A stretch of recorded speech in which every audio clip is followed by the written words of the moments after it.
श्री भगवान दास तोदी महाविद्यालय के YouTube चैनल पर आप सभी का स्वागत है। स्टूडेंट, जैसा कि आप लोग देख रहे हैं कि बीएससी पार्ट सेकंड के अंदर हम बॉटनी का आपका सेकंड पेपर है प्लांट फिजियोलॉजी और बायोकेमिस्ट्री, उस विषय के रिगार्डिंग बात कर रहे हैं। और आप लोगों ने देखा है कि प्रीवियस वीडियो के अंदर हमने 4th यूनिट के टॉपिक सीड डोरमेंसी की बात की है। सीड डोरमेंसी के अंदर आप लोगों ने पढ़ा है डोरमेंसी क्या होगा, डोरमेंसी कितने टाइप का होगा, किन किन कारणों से डोरमेंसी होती है और डोरमेंसी को किस प्रकार से ब्रेक किया जाता है। डोरमेंसी के सेगमेंट के बाद में आपको इसी यूनिट के अंदर नेक्स्ट टॉपिक आप लोगों को देखने को मिलेगा जिसे हम लोग कहते हैं सीड जर्मिनेशन, बीज अंकुरण। सीड जर्मिनेशन क्या होता है और सीड जर्मिनेशन किस किस प्रकार का होता है, किस प्रकार से आपको सीड जर्मिनेशन देखने को मिलता है, वो सारी बातें इस टॉपिक के अंदर कहेंगे। तो जैसा कि आप लोग जानते हैं, हमने कल भी बताया था कि सीड जर्मिनेशन के अंदर सबसे पहली बात आती है सीड क्या है। तो सीड क्या कहते हैं, आप लोग कहते हैं seed is a fertilised ovule, यानी कि आप लोगों को पता है कि प्लांट के अंदर फर्टिलाइजेशन की क्रिया देखने को मिलती है जिसमें मेल और फीमेल गैमेट का फ्यूजन होता है, जिसके परिणाम स्वरूप जाइगोट और जाइगोट से एम्ब्रियो का निर्माण होता है। और ये एम्ब्रियो और एम्ब्रियो को न्यूट्रिशन प्रोवाइड करवाने वाला एंडोस्पर्म, ये सारे के सारे सीड के पार्ट्स के रूप में आप लोगों को देखने को मिलते हैं। एक्चुअली में सीड जो है वो फर्टिलाइजेशन के परिणाम स्वरूप बना है। आप लोग देखेंगे कि फर्टिलाइजेशन जो है उसके कारण से जब पोलिनेशन होता है, जैसे कि आप कहते हैं सेल्फ पोलिनेशन और क्रॉस पोलिनेशन, तो उसके परिणाम स्वरूप आप लोग देखते हैं कि पोलन ग्रेन किसी फ्लावर के स्टिग्मा स्टाइल उसकी ओवरी को भेदते हुए ओव्यूल तक पहुंचते हैं और फिर वहां पर फीमेल गैमेट के साथ में वो फर्टिलाइज्ड होते हैं।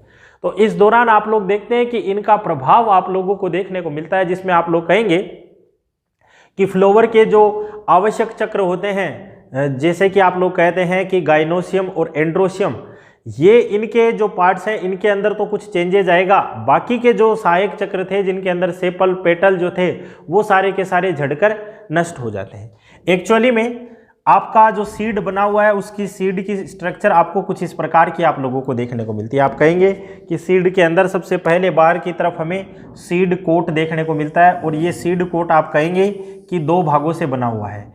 एक तो क्या है, बाहर की तरफ आप कहेंगे कि मोटा भाग है जिसे हम लोग क्या कहते हैं टेस्टा के नाम से जानते हैं। अंदर की तरफ थोड़ा सा पतला भाग आप लोगों को देखने को मिलता है मेम्ब्रेन लाइक, जिसे आप टेगमन के नाम से जानते हैं। और आप दोनों भागों को संयुक्त रूप से क्या कहते हैं, ये क्या है सीड का कोट है, आवरण है, सीड कोट के नाम से जाना जाता है। दूसरा आप कहेंगे कि इस सीड के अंदर आपका एम्ब्रियो प्रेजेंट है, जिसके अंदर आप लोग कहेंगे कि ये एम्ब्रियोनिक एक्सिस जहां पर हमें कोटेलिडन्स लीव देखने को मिल रहे हैं। फिर आप लोग देखेंगे एपिकोटाइल, प्लोम्यूल्स, हाइपोकोटाइल्स, रेडिकल्स, कोलियोप्टाइल, कोलियोराइजा, ये सारे के सारे भाग देखने को मिलते हैं। और साथ ही आप कहेंगे कि सीड को न्यूट्रिशन प्रोवाइड करवाने के लिए क्या पाया जाता है, आपको एंडोस्पर्म जो है वो देखने को मिलता है। तो ये तो क्या है एम्ब्रियो है और ये क्या है एंडोस्पर्म है। अब एक्चुअली में इनका निर्माण किस तरह से हुआ है, तो आपने कहा है कि सीड जो है वो एक फर्टिलाइज्ड ओव्यूल है, यानी कि ओव्यूल के भागों से ही ये सारा बना है। ओव्यूल के अंदर आप लोग देखेंगे कि एक जो ओव्यूल होता है टिपिकल ओव्यूल, उसकी स्ट्रक्चर आपको कुछ इस प्रकार की देखने को मिलती है।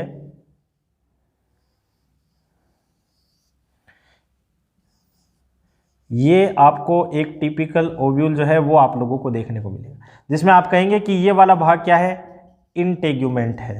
क्या चीज़ है, इंटेग्यूमेंट है। ये वाला भाग क्या है, इसमें आप लोग कहेंगे ये एम्ब्रियो सेक है। और ये वाला भाग जहाँ पर आप लोग देखेंगे कि हमें इंटेग्यूमेंट जो हैं वो थोड़े से नहीं देखने को मिलते, ये वाला भाग आपका कहलाता है माइक्रोपाइल कहलाता है। और इसके जस्ट अपोजिट डायरेक्शन में आप देखते हैं कि हमें चेलेजा देखने को मिलती है। और ये वाला जो भाग है वो क्या है न्यूसेलस के रूप में आप लोगों को देखने को मिलता है। बाकी फनिकल और रेफे के रूप में आप लोगों को देखने को मिलते हैं। तो इसी सीड की स्ट्रक्चर, इस ओव्यूल की स्ट्रक्चर से ही आपकी सीड की स्ट्रक्चर बनी है। आप कहेंगे कि ये जो इंटेगुमेंट भाग है, ये इंटेगुमेंट मोस्टली आपको यूनिटेगमिक, बाइटेगमिक या एटेगमिक रूप में भी आप लोगों को देखने को मिलते हैं। इसके अंदर आप लोग देख रहे हैं इंटेगुमेंट्स की संख्या 2 है, 1 नंबर और 2 नंबर, जिसमें आप लोग देख रहे हैं कि 2 नंबर 1 नंबर की तुलना में थोड़ा सा छोटा है। तो यहाँ पर 2 इंटेगुमेंट्स है, इन 2 इंटेगुमेंट्स से क्या बना है, सीड कोट बना है, जिसमें आप कहेंगे कि टेस्टा जो है वो तो किससे बनता है, आउटर इंटेगुमेंट से, और टेगमन किन से बनता है, इनर इंटेगुमेंट से बनता है। तो ये तो बना दिया गया सीड कोट। दूसरा आप कह रहे हैं कि इसके अंदर माइक्रोपाइल है, ये माइक्रोपाइल क्या बनाएगा, ये सीड का माइक्रोपाइल बनाएगा। क्या बनाएगा, सीड का माइक्रोपाइल, सीड का माइक्रोपाइल बना देगा। इसी के साथ में आप कहेंगे कि इसके अंदर ये वाला जो प्रेजेंट है एम्ब्रियोसेक, एम्ब्रियोसेक के अंदर आप कहेंगे कि ये आपकी एग सेल है, ये 2 सिनर्जिड सेल है और ये एंटीपोडल सेल्स है। यहाँ पर एग सेल जो है, जो कि आपका क्या है, फीमेल गेमिट के रूप में आप लोगों को देखने को मिलता है। तो फर्टिलाइजेशन की क्रिया में पोलन ट्यूब के साथ में मेल गेमिट आएंगे, जिसमें आप लोग कहेंगे कि एक फीमेल गेमिट जो कि एन रूप में है, ये फ्यूज होगा एक मेल गेमिट के साथ में जो कि एन है। तो इनके परिणाम स्वरूप एन और एन मिलके 2n किसका निर्माण हो जाएगा, जाइगोट का निर्माण हो जाएगा। और इस जाइगोट से क्या, जाइगोट के अंदर क्या होगा, एम्ब्रियोजेनेसिस होगा। क्या होगा, एम्ब्रियोजेनेसिस होगा। और इस एम्ब्रियोजेनेसिस से क्या बनेगा, एम्ब्रियो का निर्माण होगा। और एम्ब्रियो का निर्माण किस प्रकार से होगा, एम्ब्रियो के भाग बनाए जाएंगे, जिसके अंदर आप कहेंगे कोटेलिडन्स बनेगा, एपिकोटाइल बनेगा, हाइपोकोटाइल बनेगा, प्लोम्यूल बनेगा, रेडिकल बनेगा, कोलियोप्टाइल और कोलियोराइजा। ये सारे के सारे भाग किस दौरान बनते हैं, एम्ब्रियोजेनेसिस की क्रिया के माध्यम से बनते हैं। ये सारा काम होता है। तो आपने कहा इसके जो एग सेल है जिसमें फीमेल गेमिट पाया जा रहा है, उसके साथ में आपके पोलन ट्यूब के अंदर से एक मेल गेमिट निकल कर आया है, वो फ्यूज होकर ये सारा काम कर रहा है। दूसरा आप कहेंगे कि इसके अंदर एक सेंट्रल सेल होती है जो कि डिप्लॉयड नेचर की होती है, 2n कंडीशन में पाई जाती है। इसके साथ में दूसरा मेल गेमिट फ्यूज होता है और ये 2n और n मिलकर क्या बना देते हैं, 3n कंडीशन को बना देते हैं। और ये 3n कंडीशन क्या बनाती है, एंडोस्पर्म का निर्माण करती है। क्या बनाती है, एंडोस्पर्म। और ये एंडोस्पर्म क्या है, तो आपने कहा कि ये एक न्यूट्रिटिव टिश्यू है जो कि एम्ब्रियो को न्यूट्रिशन प्रोवाइड करवाने का काम करता है। यहाँ पर आपको ये एंडोस्पर्म जो है वो देखने को मिल रहा है। यहाँ पर आपने कहा कि एक फ्यूजन ये हो रहा है, एक फ्यूजन ये हो रहा है, तो इस चीज़ को हम लोग क्या कहते हैं, ये आपका डबल फर्टिलाइजेशन या ट्रिपल फ्यूजन के नाम से जाना जाता है। ये जो घटना है जिसमें n और n का फ्यूजन होता है, इसको कहा जाता है सिनगेमी। क्या कहते हैं, सिनगेमी। और इसको क्या कह रहे हैं, जब 2n का n के साथ में फ्यूजन हो रहा है, तो इसको हम लोग क्या कह रहे हैं, ये आप लोगों को देखने को मिल रहा है कि ये एक प्रकार से आपका ट्रिपल फ्यूजन के अंदर आप लोगों को देखने को मिल रहा है। तो दोनों को संयुक्त रूप से हम लोग क्या कहते हैं, डबल फर्टिलाइजेशन की घटना जो है वो आप लोगों को देखने को मिलती है। तो एम्ब्रियो का निर्माण कैसे होगा, एंडोस्पर्म का निर्माण कैसे होगा, ये आप लोगों को ध्यान में रखना है। और ये इसलिए ध्यान में रखना है क्योंकि आगे हम इन भागों की बात करेंगे कि इन भाग के द्वारा क्या किया जाता है। तो आप लोगों को ध्यान में रखना है, हाइपोकोटाइल का क्या मतलब है, एपिकोटाइल का क्या मतलब है, प्लोम्यूल का क्या मतलब और रेडिकल का मतलब क्या है। ये प्लोम्यूल भाग है और प्लोम्यूल के द्वारा आप लोगों को याद रखना है, प्लोम्यूल के द्वारा हमेशा क्या बनता है, प्राइमरी सूट बनता है जर्मिनेशन के माध्यम से। इसी तरह आप नीचे की तरफ कह रहे हैं, नीचे की तरफ ये वाला भाग क्या है, आप कहेंगे कि रेडिकल है, और रेडिकल के द्वारा क्या बनेगा, प्राइमरी रूट जो है वो बनाया जाएगा। इसी तरह आप कह रहे हैं ये चीज क्या है, आपने कहा एपिकोटाइल है। ये क्या करती है, सूट के निर्माण के काम आती है, प्लोम्यूल का निर्माण करवाती है। ये चीज क्या है, तो आप कहेंगे कि हाइपोकोटाइल है। और ये क्या काम करती है, ये आपके रेडिकल के निर्माण या रूट के निर्माण में काम आती है। तो ये सीड की स्ट्रक्चर के अंदर आप लोगों को ध्यान में रखना है, ये सारे पार्ट जो है वो आप लोगों को देखने को मिलते हैं। अब अपने टॉपिक की बात करें, सीड जर्मिनेशन। सीड जर्मिनेशन क्या है, आप लोगों को पता है कि सीड जर्मिनेशन से पहले सोइल के अंदर रहता है। सोइल के अंदर हमें जर्मिनेशन देखने को मिलता है, या सोइल के अलावा आप इनको इन विट्रो भी जर्मिनेट करवा सकते हैं, टेस्ट ट्यूब के अंदर भी जर्मिनेट करवाया जाता है। मुख्यतः आपने कहा कि सोइल के अंदर ये सीड रखा हुआ है और इस सीड के अंदर आप कहेंगे कि सोइल के अंदर जो वाटर होता है वो वाटर इम्बाइबेशन की क्रिया के माध्यम से माइक्रोपाइल से अंदर की तरफ इंटर करता है और इंटर करने के बाद में टेस्टा और टेगमन को तोड़ देता है और तोड़ने के बाद में आप कहेंगे कि रेडिकल से रूट का निर्माण और प्लोम्यूल से क्या बनता है, प्राथमिक तने का निर्माण होता है। ये प्रोसेस आप लोगों को देखने को मिल रही है, तो इसको हम लोग क्या कहते हैं, सीड जर्मिनेशन के नाम से जानते हैं। तो सीड जर्मिनेशन क्या होता है ये आप लोगों को ध्यान में रखना है। बीज का अंकुरित होना सीड जर्मिनेशन है, और अंकुरित कब होगा, एल्फा एंजाइम की सक्रियता के कारण से होता है। ये सारा का सारा काम एल्फा एंजाइम की सक्रियता के कारण से बीज जो है वो क्या करता है, सोइल वाटर को इम्बाइबेशन के माध्यम से ग्रहण करता है और ग्रहण कर फिर बाद में रेडिकल और प्लोम्यूल के माध्यम से जर्मिनेट होता है। आप कहेंगे कि सीड जर्मिनेशन आपको 3 रूपों में देखने को मिलेगा। एक तो आप लोगों को देखने को मिलेगा एपीजियल जर्मिनेशन, सेकेंड नंबर आप कहेंगे हाइपोजियल जर्मिनेशन, और थर्ड नंबर आप कहेंगे वेविपेरी जर्मिनेशन। 3 प्रकार के जर्मिनेशन जो है वो आप लोगों को देखने को मिलते हैं।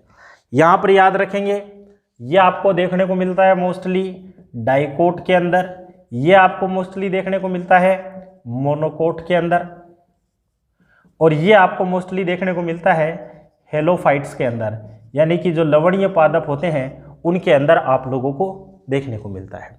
इसी के साथ में आप कहेंगे कि डाइकोट के 2 एग्जाम्पल है जिसके अंदर आप कहेंगे मेंजीफेरा और पल्सेज, इनके अंदर इस प्रकार का जर्मिनेशन आप लोगों को नहीं देखने को मिलता है। लेकिन ये डाइकोट के साथ में एलियम जो कि आपका एग्जाम्पल है मोनोकोट का, इसके अंदर ये जर्मिनेशन आप लोगों को देखने को मिलता है।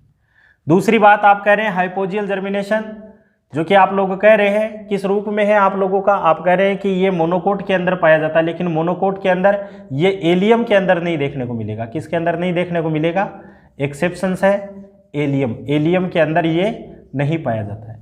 लेकिन डाइकोट के अंदर जो आपका मेंजीफेरा है और जो आपका पल्सेज है, इसके अंदर ये जर्मिनेशन आप लोगों को देखने को मिलेगा, और ये सारा का सारा हेलोफाइट्स और मैनग्रोव वेजिटेशन के अंदर देखने को मिलेगा। एपीजियल जर्मिनेशन को आप लोग कहते हैं, इसका नाम है ऊपरी भूमिक अंकुरण, जबकि इसका नाम है हाइपोजियल जर्मिनेशन का अधोभूमिक अंकुरण, और इसको क्या कहते हैं, वेविपेरी जर्मिनेशन को अंतः फल अंकुरण। तो ये याद रखना आप लोगों को। सबसे पहला तो सीड जर्मिनेशन क्या होता है, एल्फा एंजाइम के कारण से सीड कोट फट जाता है, एल्फा एंजाइम की सक्रियता के कारण से वाटर अंदर इंटर करता है और प्लोम्यूल और रेडिकल जो है वो विकसित होते हैं। और ये सीड जर्मिनेशन 3 रूपों में, एपीजियल, हाइपोजियल, वेविपेरी। इसका ये नाम है, इसका ये नाम है और इसका ये नाम है। ये डाइकोट में पाया जाता है, डाइकोट के ये 2 एग्जाम्पल है, इनमें नहीं पाया जाएगा ये जर्मिनेशन, मोनोकोट के इस एग्जाम्पल में पाया जाएगा। इसी तरह आप कह रहे हैं हाइपोजियल जर्मिनेशन मोनोकोट में पाया जाता है, लेकिन मोनोकोट के इस एग्जाम्पल में नहीं पाया जाएगा, और डाइकोट के मेंजीफेरा और पल्सेज में ये जर्मिनेशन पाया जाता है।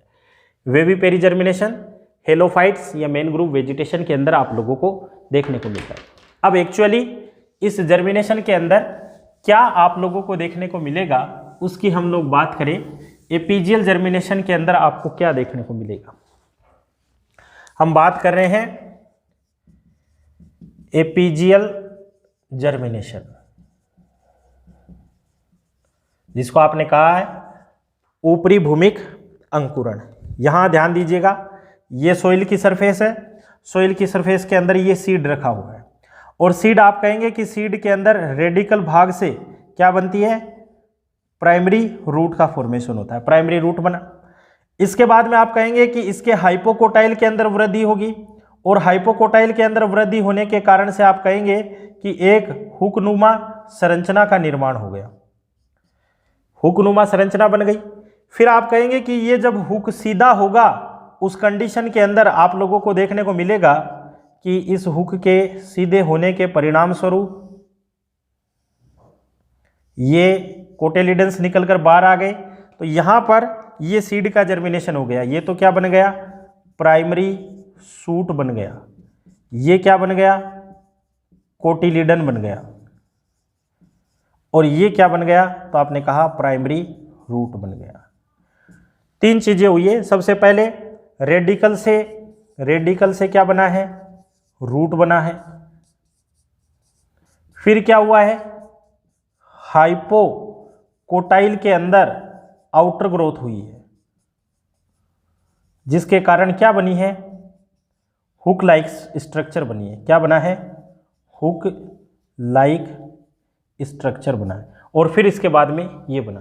तो एपीजियल जर्मिनेशन ऐसा जर्मिनेशन है जिसके अंदर, भूमि के अंदर बीज के रेडिकल भाग से प्राइमरी रूट बनती है। इसके बाद में इसके हाइपोकोटाइल में वृद्धि होती है, हुकनुमा संरचना का निर्माण होता है।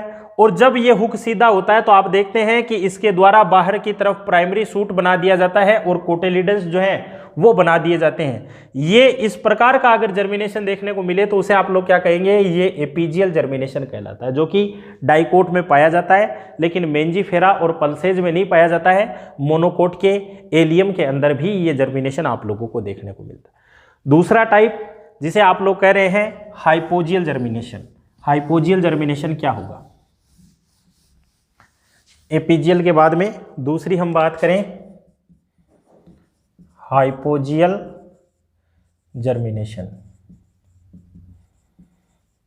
ये क्या होता है, तो देखिएगा हाइपोजियल जर्मिनेशन का मतलब ये है कि आपने कहा ये सोइल की सरफेस है, अंदर की तरफ ये सीड रखा हुआ है, सीड से क्या बना, रेडिकल से प्राइमरी रूट बने।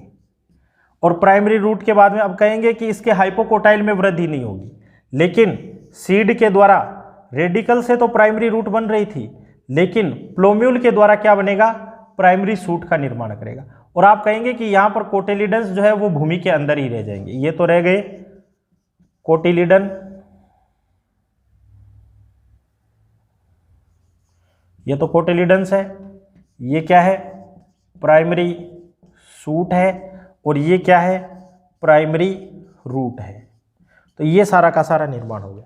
तो ऐसा जर्मिनेशन जिसके अंदर रेडिकल से प्राइमरी रूट बन जाती है, हाइपोकोटाइल भाग में अतिवृद्धि नहीं होती है, फिर प्लोम्यूल से प्राइमरी सूट का निर्माण होता है, लेकिन कोटेलिडन्स जो है भूमि के अंदर ही रह जाते हैं। तो ऐसे जर्मिनेशन को आप लोग क्या कहते हैं, हाइपोजियल जर्मिनेशन की कैटेगरी के अंदर डिवाइड करते हैं। तो क्लियर हो गया, एपीजियल जर्मिनेशन किसको कहेंगे, हाइपोजियल जर्मिनेशन है वो किसको कहेंगे। ये थोड़ा सा आप लोग डायग्राम जो है वो ध्यान में रखना। अब तीसरे प्रकार का जर्मिनेशन हम बात करें, जो कि आप लोगों ने कहा है कि हमें वेविपेरी जर्मिनेशन के रूप में आप लोगों को देखने को मिलता है। तीसरा प्रकार आपने कहा वेविपेरी जर्मिनेशन। आपने कहा है कि यह जर्मिनेशन हेलोफाइट्स के अंदर पाया जाता है, लवणीय पादपों के अंदर पाया जाता है, मैनग्रोव प्लांट्स के अंदर पाया जाता है। एग्जाम्पल के रूप में आप लोग ध्यान रखेंगे, राइजोफोरा के अंदर पाया जाता है, एवेसिनिया के अंदर पाया जाता है, हेरिटियरा के अंदर पाया जाता है, और मैनग्रोव वेजिटेशंस के अंदर ये सारा का सारा आप लोगों को देखने को मिलता है। राइजोफोरा, एविसीनिया, हेरिटियरा और मैनग्रोव वेजिटेशन के अंदर क्या पाया जाता है, वेविपेरी जर्मिनेशन पाया जाता है। कहने का मतलब लवणीय मृदा में और दलदली मृदा में कोई प्लांट पाया जाता है और वहां पर बीज प्रेजेंट है, तो उन बीजों को जो श्वसन के लिए वायु नहीं मिल पाती है, ऑक्सीजन जो है वो पर्याप्त मात्रा में नहीं मिल पाती है। तो ऐसी कंडीशन में इनके द्वारा आप लोग देखेंगे कि दो प्रकार के एडेप्टेशंस दर्शाए जाते हैं। एक तो आप कहेंगे कि इनके अंदर न्यूमेटोफोर का निर्माण होता है, और एक आप इनके अंदर कहेंगे कि हमें वेविपेरी जर्मिनेशन जो है वो आप लोगों को देखने को मिलता है। वेविपेरी जर्मिनेशन जो है वो देखने को मिलेगा।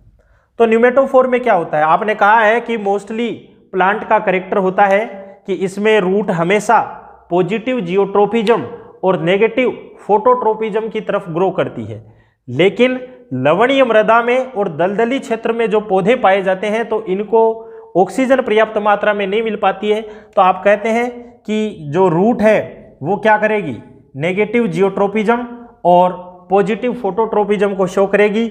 इनके ऊपर माइक्रो पोर्स आप लोगों को देखने को मिलेंगे जिनके माध्यम से ये क्या करेंगे, श्वसन के लिए रेस्पॉन्सिबल होंगे।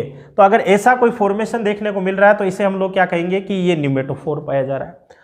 दूसरा आप कह रहे हैं वेविपेरी जर्मिनेशन। अब यहाँ पर भी बीजों को भी ऑक्सीजन नहीं मिल पा रही है तो ऐसी कंडीशन में भी जर्मिनेशन नहीं हो रहा है।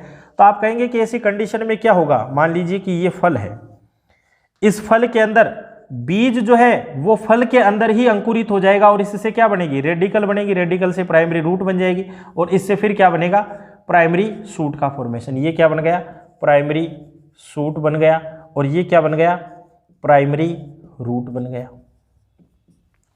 ये क्या है, तो आपने कहा फ्रूट के अंदर ही ये आप लोगों को देखने को मिल रहा है। तो अगर फल के अंदर ही अंकुरण आप लोगों को देखने को मिलता है तो ऐसे जर्मिनेशन को आप लोग क्या कहते हैं, वेविपेरी जर्मिनेशन के नाम से जानते हैं। और वेविपेरी जर्मिनेशन आपको कहाँ देखने को मिलता है, तो आप कहेंगे हेलोफाइट्स, लवणोद्भिद पादप और दलदली मार्सी एरिया में जो प्लांट पाए जाते हैं उनके अंदर पाया जाता है, जिसके अंदर एग्जाम्पल है राइजोफोरा है, एविसीनिया है, हेरिटेरा है और मैनग्रोव वेजिटेशन है। तो आई थिंक आप लोगों को समझ में आ गया होगा सीड जर्मिनेशन क्या है, बीज का अंकुरित होना। बीज को जब पानी मिल रहा है, ऑक्सीजन मिल रही है पर्याप्त मात्रा में, तो उस कंडीशन के अंदर इसके रेडिकल और प्लोम्यूल भागों के द्वारा जर्मिनेशन शो किया जाता है। आपने कहा ये जर्मिनेशन 3 भागों में है, एपीजियल जर्मिनेशन जिसके अंदर आपने कहा कि हुक लाइक स्ट्रक्चर बन रही है, hypogeal germination hook like structure नहीं बन रही है तो कोटिलिडन भूमि के अंदर ही रह गए, और वेविपेरी जर्मिनेशन जिसमें आप कह रहे हैं कि फल के अंदर ही हमें अंकुरण देखने को मिलता है। तो अगर ऐसा कोई जर्मिनेशन है तो उसको हम लोग क्या कहेंगे, आपका 3 प्रकार के जो सीड जर्मिनेशन है उनके अंदर हम लोग इसको क्लासिफाइड करते हैं। आई थिंक आप लोगों को ये टॉपिक समझ में आ गया होगा। आगे के वीडियो के अंदर हम नेक्स्ट टॉपिक के बारे में डिस्कस करेंगे। तब तक के लिए धन्यवाद।